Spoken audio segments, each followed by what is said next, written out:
Bueno, ¿qué pasará en la Argentina con este debate, esta investigación sobre los paraísos fiscales? Bueno, es un tema pendiente no solo en la Argentina, sino en el mundo, se puede decir. Pero hay otro tema que en la Argentina está más encaminado ya en este 2014. ¿Y por qué está más encaminado? Porque finalmente, después de 4 años y 2 días después de las elecciones nacionales de octubre, la Corte Suprema de Justicia de la Nación, el 29 de octubre, por 6 votos a 1, falló por la constitucionalidad de la Ley de Servicios de Comunicación Audiovisual. De esos 6 a 1 se reducen a 4 a 1 cuando se analiza punto por punto esta ley y se pone en juego a partir de cuándo el Grupo Clarín, que es el que se presentó ante la justicia y durante este lapso trató de impedir cualquier tipo de modificación de su posición dominante en el mercado de las comunicaciones. ¿Qué hizo? Logró demorar la aplicación de esta ley. Una ley que aspira a eso, a que todas las voces estén sobre la mesa.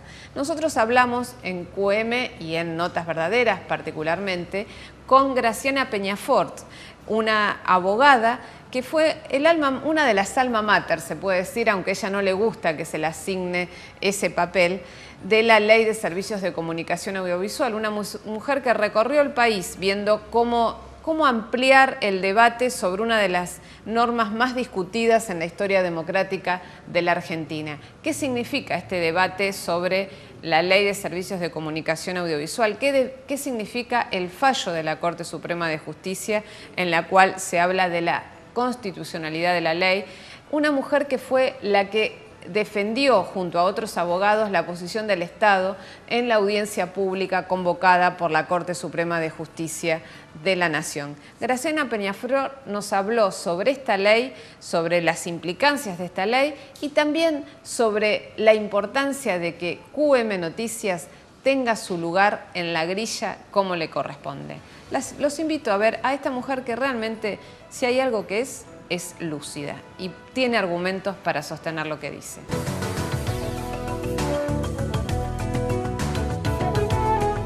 Bueno, se abrió un nuevo panorama en el que ya no hay discusión sobre la ley, ¿no? Después de 4 años en los cuales yo analizaba, cuando apenas se tuvo novedad de la propuesta de adecuación del Grupo Clarín, y veía que uno de los grupos empresarios concentra la producción de señales, entre ellos Volver, y en otro está TN. Yo decía, bueno, al final TN ni Volver van a desaparecer. Nos pasamos 4 años discutiendo un eslogan falso. Entre otras falsedades, ¿no? Exactamente, pero yo creo que lo que se empezó con la sentencia de la Corte y ahora se está viendo es lo que debería haber sido desde el principio, desde el momento de promulgación de la ley, es decir, el minuto cero en el que todos los actores de la comunicación audiovisual quedan sujetos a la misma norma y la cumplen. Que no es tan terrible lo que suele suceder. En un sistema democrático, por lo menos las leyes... Exactamente, las leyes son para cumplirse y en ese sentido me parece que es bueno lo que está pasando, donde el sector de la comunicación audiovisual asume, con más o menos ganas, un marco normativo que es parejo, homogéneo, que se aplica, y en el cual no hay situaciones excepcionales que hacen que se desbalancee nada más ni nada menos que la comunicación audiovisual, donde está en juego ni más ni menos que la libertad de expresión. Sí, el debate democrático, el tributario de todo este proceso es el debate democrático, no es ni el Grupo Clarín, ni como dicen algunos, los medios oficialistas, ni el gobierno. En realidad son las audiencias y es la pluralidad en el debate democrático. Ahora, después de esta pirotecnia así mediática, esta semana presenta este plan de adecuación. ¿Vos cómo lo ves esto? ¿Lo ves como un cambio de estrategia del Grupo Clarín o lo ves como, bueno, un adecuarse a la realidad en definitiva porque tenés un fallo que te marca un límite legal en la Argentina? Me parece que las respuestas correctas son ambas. Por un lado, hay un fallo de la Corte Suprema que establece una obligatoriedad a raíz de determinar la constitucionalidad de la ley. Por lo tanto, no hay argumentos para no cumplir la ley. Esto no quiere decir necesariamente un cambio en la estrategia discursiva del Grupo Clarín.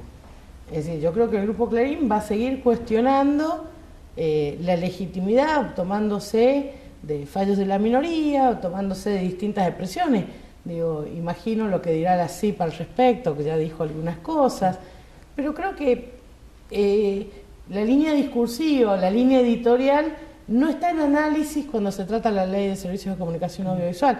Lo que está en análisis es si el Grupo Clarín la cumple o no lo cumple, y en este momento, prima facie, por supuesto, con todos los condicionales de ser un espectador, es decir, de la información con la que uno cuenta, pareciera empezar a recorrer el cumplimiento del camino de la ley. Ahora, en esa desconcentración, porque la sospecha de quienes, y en esto por ahí me incluyo, ¿no?, de quienes sospechamos a partir de la conducta que ha tenido el Grupo Clarín, decir, bueno, nos dividimos en 6.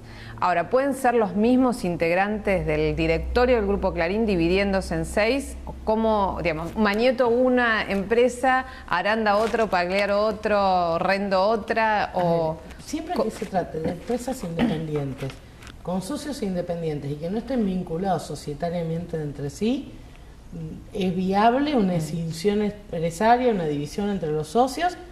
Eso sería viable, siempre que se garanticen la independencia de las sociedades, tanto en sus aspectos económicos como en sus aspectos de toma de decisiones, para evitar conductas cartelizadas, es decir, toma conjunta de decisiones y que permitan mantener de hecho aquello que de derecho la ley le ha prohibido tener, que es una posición dominante. En este sentido hay que estar, a mí me cuesta darte una opinión respecto a la propuesta que ha presentado, porque precisamente los sistemas de transmisión y de cesión o decisión, es decir, quiénes van a ser los titulares de los grupos empresarios que presenta Clarín, es algo que aún no está contemplado en la presentación, o por lo menos en la parte de la presentación a la que hemos tenido acceso la mayoría de nosotros. Claro. Con lo cual, lo que hay que preguntarse es cómo se resolverá el tema societario y si estas empresas tan específicas que presenta el Grupo Clarín tendrán funcionamiento autónomo o no. En caso de tenerlo, probablemente, imagino que sería más viable la propuesta que si no lo tuviese. Pero las condiciones de esta propuesta deben ser analizadas por el AFCA y seguramente mi sensación frente a la información a la que he tenido acceso es que estaría faltando cómo será el sistema de toma de decisiones societarias y qué tan separadas efectivamente estará cada sociedad de la otra. Es decir, porque en las empresas que ha presentado hay un primer grupo que sería como el núcleo más duro, ¿no? Sí. Que mantiene Canal 13, TN, Canal 12 de Córdoba, Radio Mitre. Exactamente, lo histórico. Lo histórico. Después hay dos grupos que tienen las licencias de cable. En uno en particular hay uno que tiene solamente, que es Cablevisión, que yo llamaría Cablevisión. Y después hay un desagregado de algunos con licencia de cable, otros con radio y otros con producción de contenidos. Repito, lo importante es ver si se cumple a nivel societario la ley. Lo que tenemos es una división de licencias, pero no sabemos hacia arriba de esas licencias quiénes serán los titulares. Por lo tanto, la parte de cómo están divididas las licencias pareciera cumplir, pero ¿y la parte de las sociedades?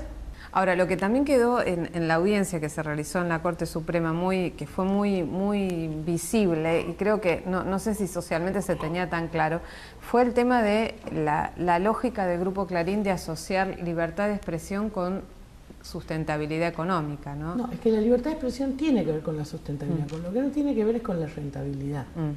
Mira, es el tipo de argumento que a veces los abogados hacemos ejercicios de tomar el argumento y llevarlo, por ejemplo, a su expresión máxima. Y creo que este es un buen caso. Si a mayor rentabilidad y mayor economía en escala, más libertad de expresión, esto implicaría que no habría nada que garantice más libertad de expresión que una gran empresa nacional. Sí. Bueno, esto sería contrario. Y ahí te demuestra que el argumento es falso. Sí. La sustentabilidad sí, porque tiene que ver con las condiciones de funcionamiento y existencia del medio. Pero la rentabilidad es algo que se obtiene, en el caso de la concentración mediática, en detrimento de las voces del conjunto. Digo, que hay un concepto que es importante. Donde hay concentración de medios significa que hay un grupo o una persona que se apropia de las voces del conjunto. Entonces, esta rentabilidad dada por la posición concentrada está hecha en detrimento de otras voces que se tienen que callar, como fue el esquema de la expansión del Grupo Clarín, donde el Grupo Clarín compró sus competidores y los fue cerrando. Sí, el nivel de rentabilidad dada, por ejemplo, por ser monopólica en algunos lugares, no está dado por la eficiencia de los servicios, está dado por deliberadamente anular la competencia y por lo tanto callar la posibilidad de elección de muchos de nosotros. Ese proceso de concentración de compras, sobre todo en todo el interior del país, en toda la provincia de Buenos Aires, ¿en qué año comenzó? ¿Fue durante? Comenzó en los 90. En los 90. Y se terminó de consolidar después de la crisis del 2001. Claro, mientras tanto ellos seguían avanzando Claro, en esta aparte red. fue comprando a través de distintas empresas, Claro. que a su vez compraban otras empresas, que a su vez compraban otras, en una suerte de mamushka de la concentración de medios. Quedó un mapa bastante caótico, basta ver algunos aspectos, basta ver el mapa de medios de la Argentina para entender de qué forma inorgánica, pero con un objetivo final, se fueron dando estas concentraciones. En esto Martín Becerra y Guillermo Mastrini explican esto muy bien en varios de sus libros, y hablan además de un tipo de concentración mediática en la Argentina, que es la concentración conglomeral, es decir, grupos que concentran distintos tipos de licencias y de medios. Es decir, vos lo ves cuando ves que tienen desde Cúspide, que es una editorial, una librería editorial, hasta Cablevisión, que es una distribuidora de contenidos, y también tienen imprentas, y también cómo van funcionando cuestiones vinculadas, si se quiere de alguna manera, a los derechos culturales a través de conglomerados, distintos tipos de servicios, de medios, de licencias. Esto está muy bien descrito por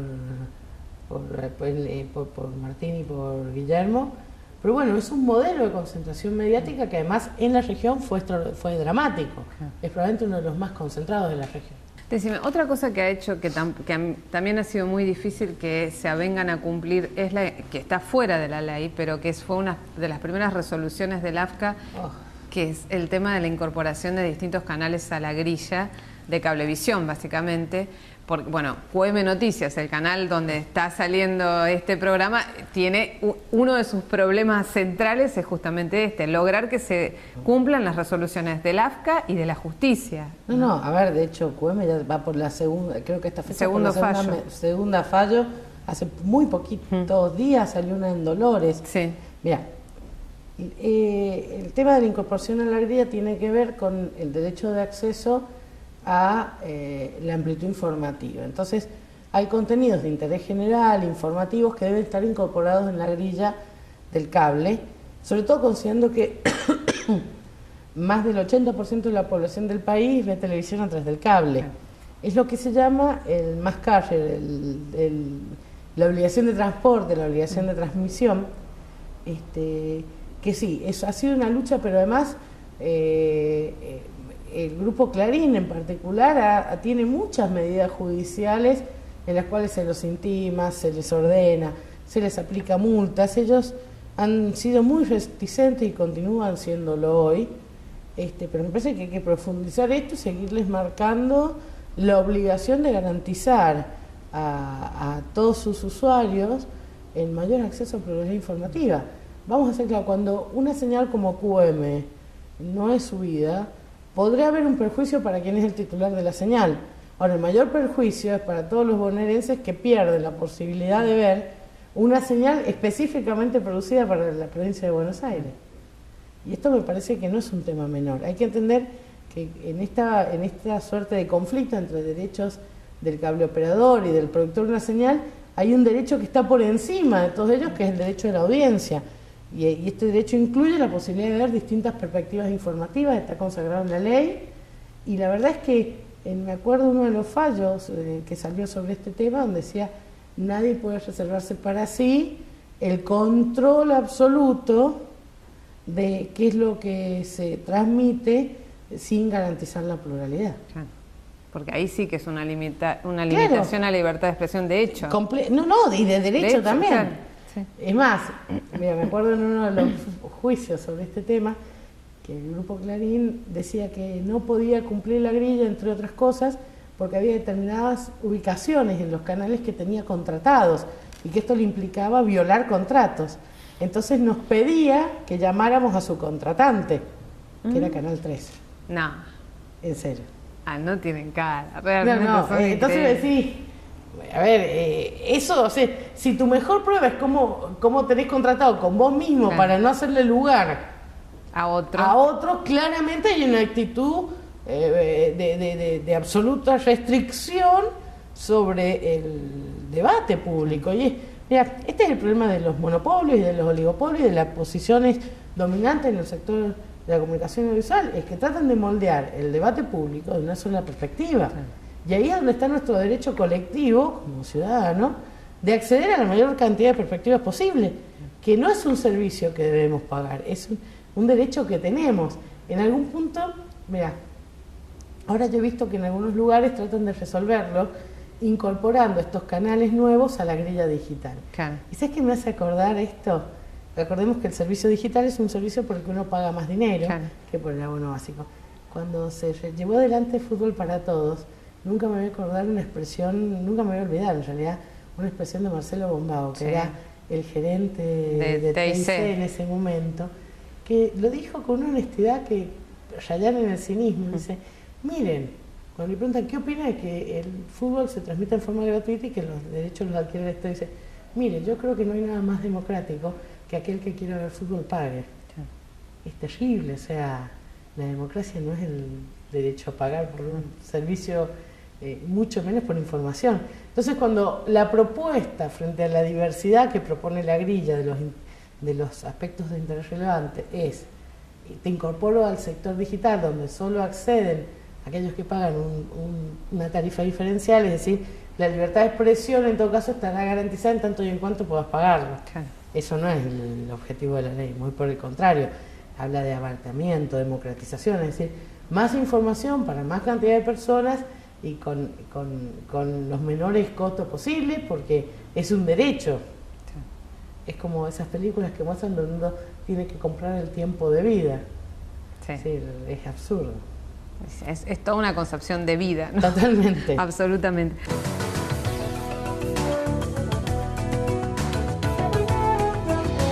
Bueno, un programa en el que quedaban claros, creo, los debates que siguen abiertos en la Argentina. Un año 2014 en el cual el AFCA tendrá que definir cómo se adecuan los distintos grupos de comunicación en la Argentina a las limitaciones que establece la Ley de Servicios de Comunicación Audiovisual para que la presencia en el mercado sea de todos y que la comunicación sea realmente un derecho que todos podamos compartir más o menos con principios equitativos en una audiencia que puede repartirse y en la que aspiramos a que estén todas las voces representadas. Muchas gracias por acompañarnos en este nuevo programa también de Notas Verdaderas. Gracias.